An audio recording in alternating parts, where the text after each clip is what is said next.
看着缓步下车的夫妻俩，小男孩赶紧整理好了头上的帽子，他要把握这次被收养的机会。孤儿院里的每个孩子都尽量的挤出笑容，因为这是决定他们命运的时刻。最终，一个长相甜美的女孩被领养了，看着又一个好朋友有了归宿，小伙伴们都为此高兴地向他道别。戴帽子的小男孩落寞地坐在窗边，他伤心地对着河马倾诉 Nobody ever wants me. Hey, come on. Come here. You know, you're one of the best, Curly. And we wouldn't let just anyone take you. Only the right people can have you. 这些话不仅仅是安慰小男孩，同时也是河马在安慰自己。多年前母亲也同样抛弃了他，婴儿时期的河马被领养过一次，因为河马不会说话被送了回来，随后又被一对虐待狂夫妻领养，夫妻经常殴打虐待河马，院长则再次将河马抱回了孤儿院。一晃时间20年过去了，孤儿院也是河马唯一的家。虽然河马憎恨父母的抛弃，但是渴望回归家庭的愿望却从未消失。老院长管理着整个孤儿院，同时他也是一名妇科医生。为了河马以后的前途着想，老院长像父亲般的传授他医学知识。虽然老院长嘴上没有说，但内心却早已当河马为亲生儿子。河马天资聪明，也备受院长青睐，久而久之也成为了院长最优秀的学生。母爱的缺失让河马对异性和爱情有着近乎本能的向往，从而他不赞同院长给女孩做手术。河马对老院长建立的规则也不认同，他认为这是违背道德与世俗的表现。老院长年事已高，还伴有严重的失眠，他经常需要吸食病人用的麻醉剂方能入睡。河马是一个懂得尊重别人隐私的孩子，每当发现院长吸食麻醉剂，他都会毫不犹豫地回避。 Dr. Larch! 等到老院长整理好状态以后，河马这才与老院长汇报情况。老院长需要培养一位自己的接班人，河马则是他唯一的人选，同时也是孤儿院众多孩子的偶像。不过河马心里并不是这样想的，他不想遵守老院长的规则，常年窝在这个小地方。河马要建立自己的行为规则，唯有走出去才能迎接这个世界的广阔风光。孤儿院里有一个小女孩玛丽，她经常以各种理由来引起河马的注意，但河马却始终当她是自己的妹妹。每当夜幕降临，修女都会为每个孩子祈福，老院长也会为他们阅读故事，每次临睡前都会重复着说一句让孩子们听不懂的话。 Good night, you princes of Maine, you kings of New England.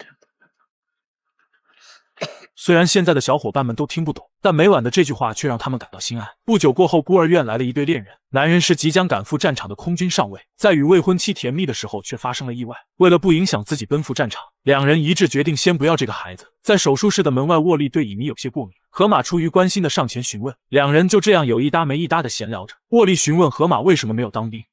They wouldn't take me. I'm class 4. I have a heart defect. Yeah? Is it serious? No, it's not serious. I'm just not supposed to get excited, you know, no strain, no stress. I try to keep calm all the time. I can't imagine there's any strain or stress around here. Yeah. 然而这些都是老院长告诉河马的，河马至今也没有丝毫怀疑。在沃利准备离开的时候，河马突然有了一种前所未有的冲动，他想要跟随沃利离开孤儿院，前往那个他梦寐以求的未知天地。开朗的沃利没有拒绝河马，河马则兴高采烈地跑上了楼。老院长在得知消息后询问了河马 Doubtless you will let me know what immensely worthwhile, or at least useful thing that it is you find to do. I wasn't intending to leave here to be entirely useless. I expect I'll find some other way to be of use. 老院长虽有不舍，但却没有阻止。年轻人总是要到外面见见世面，时间久了就知道外面的世界是多么的残酷。临走时，孩子们都跟河马拥抱道别，只有院长在窗前默默地看着。河马知道老院长没有下楼的理由，他也不想将离别弄得太过伤感。随着发动机的一阵轰鸣，一个与河马关系很好的小男孩，他用小刀削着木棍来掩盖心中的不舍，但他对河马的选择却无能为力。一条宽广笔直的公路向着无尽的远方，仿佛可以通向世界的尽头，带着未知与神秘。沃利的家里有一座苹果庄园，甘地的父母则是做龙虾生意。河马感慨自己从来没有见过龙虾，甚至连大海是什么样子都没有见过。You've never seen the ocean? That's not funny, that's serious. 次日清晨，河马一觉醒来，发现车子里的沃利与甘地早已不见踪影。他下车朝着说话的方向走去。河马也有生以来第一次见到了大海，看着在海边放松的沃利与甘地，河马感慨着外面的世界真的很美。两人在沙滩上探索着每个国家的距离，甘地则在沙滩上独自休息。因为河马暂时没有住处，沃利也将他带到了自己的家，还给他安排到家中的苹果园采摘苹果。当沃利将河马介绍给工人时，两个黑人小哥都顿时愣住了，连旁边的露丝都一脸的疑惑。露丝的父亲陆氏先生也是尴尬的一笑，因为之前从来没有白人愿意与他们一起工作。陆氏先生认为河马在缔造历史。当晚，河马在采摘工的宿舍住下，因为露丝识字不多，他会请求河马为自己朗读。宿舍的墙上有一张贴了很久的纸条，他们一直不知道上面写了什么。一位黑人小哥则主动要求河马阅读。One, please don't smoke in bed. It's too late for that one. Kiri, Two. 可还没等读完，陆氏先生就制止了河马。对于这些有点滑稽不成体系的规则，陆氏先生则觉得这很没有约束力。第一个晚上的河马有些失眠，因为这是他第一次离开孤儿院。河马的耳边依旧会响起老院长临睡前的话语。第二天是一个阳光明媚的早晨，沃利带着河马在苹果园熟悉地形。这是他第一次坐着车在苹果园里狂奔，似乎有一种要飞上天的感觉。这种感觉也让河马兴奋不已。与此同时，甘地来找沃利，一对情侣对着车子上的竖条开着玩笑。People like being whacked by branches. Oh, I like it. 然而单纯的河马却没能理解，和煦的阳光与突然滑落的秋叶，让三人在草地上行走的画面变得温暖而美好。河马是一个非常聪明的孩子，很快他就学会了如何处理苹果。这天，沃利主动找到了他，因为今天他就要离家赶往前线。他询问河马是否适应了这里的生活，河马则表示一切都好。之后的日子里，河马每天都在学习。陆氏先生也毫无保留地传授经验，他会告诉河马如何来采摘苹果，如何做才不会影响明年的苹果收成。聪明的河马一学就会，这也让陆氏先生感到一阵惊讶。另一边的孤儿院内，老院长收到了董事局的一封信，董事局要将老院长调走，希望孤儿院能加入一些新鲜的血液，这样就有助于孤儿院的前途与发展。但老院长对此早有对策，他很久以前就为河马伪造了学历，并且河马跟随老院长行医多年，早已掌握了老院长的所有技术。而在老院长的内心深处，河马才是最适合接替他位置的人选。不久后，河马给老院长邮寄了一箱苹果，即便苹果的成色不是很好，但老院长还是觉得这是世界上最好吃的苹果。而另一边的苹果庄园工作繁忙，甘地也会偶尔赶来帮忙。鉴于上次在孤儿院手术的事情，甘地希望河马能到家中吃个晚饭，毕竟他还没有见过真正的龙虾。河马没有拒绝，当天就骑着小车赶到了甘地的家。他有生之年第一次见到了龙虾，还在甘地家吃了一顿开心的晚宴。当晚，甘地开车送河马回去，他们路过了一处露天电影院。河马想要在这里看一场电影，但却恰巧赶上了停电。So you like movies? Yes. I've seen only one, though. 甘地对此有些难以置信，但河马这一生只看过一部《金刚》，于是甘地带着河马来到电影院，看了一部战争中的爱情片。看着河马单纯认真的表情，此时的甘地也无心观影。电影散场后，河马有些疑问，他不理解女主最后为什么会死。甘地告诉他是因为伤心到肝肠寸断。I need a better medical explanation.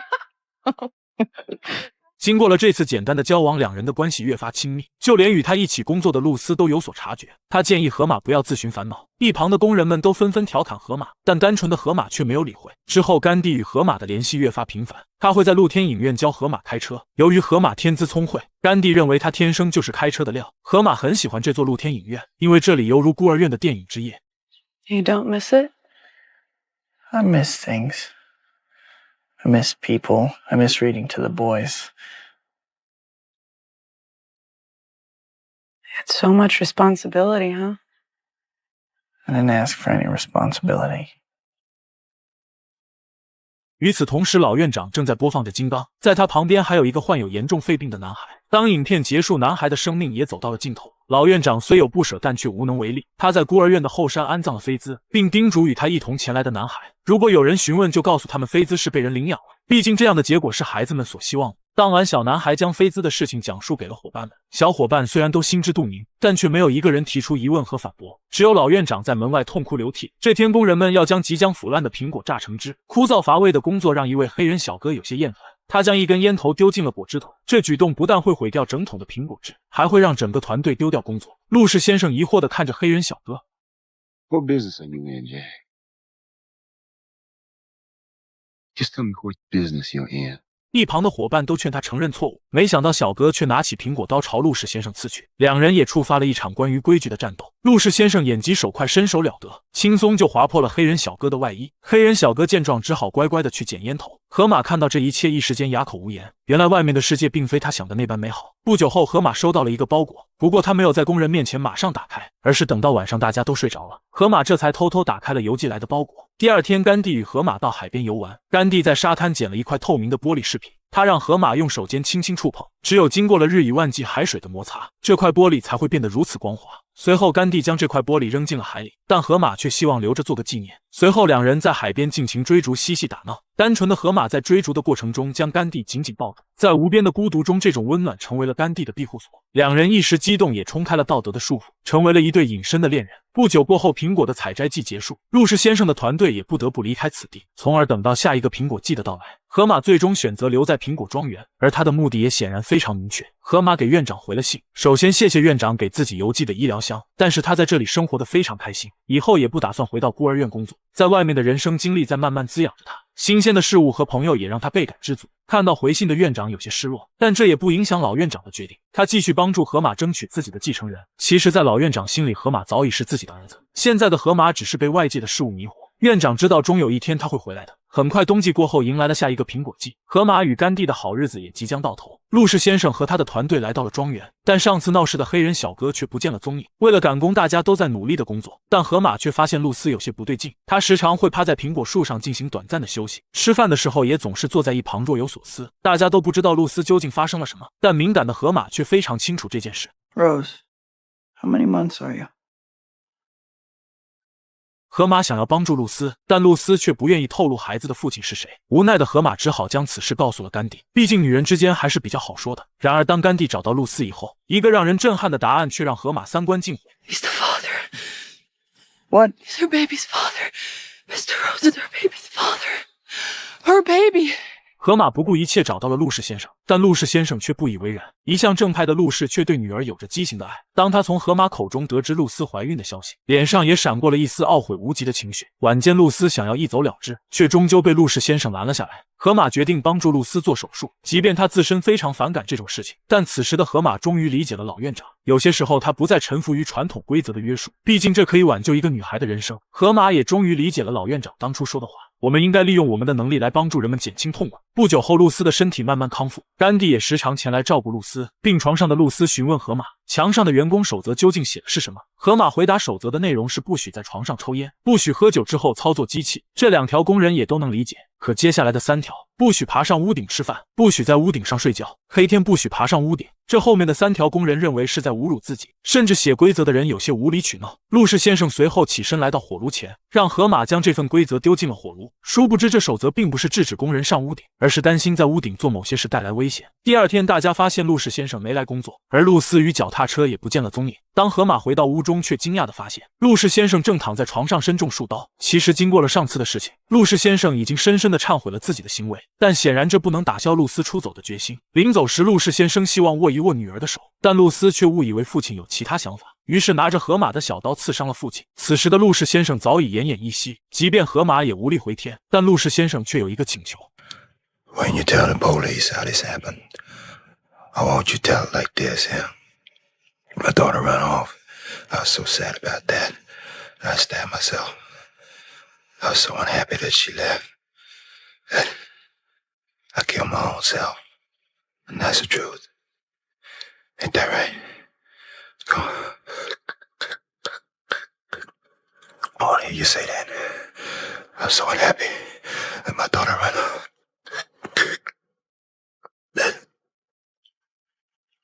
I killed my own self. Ain't that right, Homer?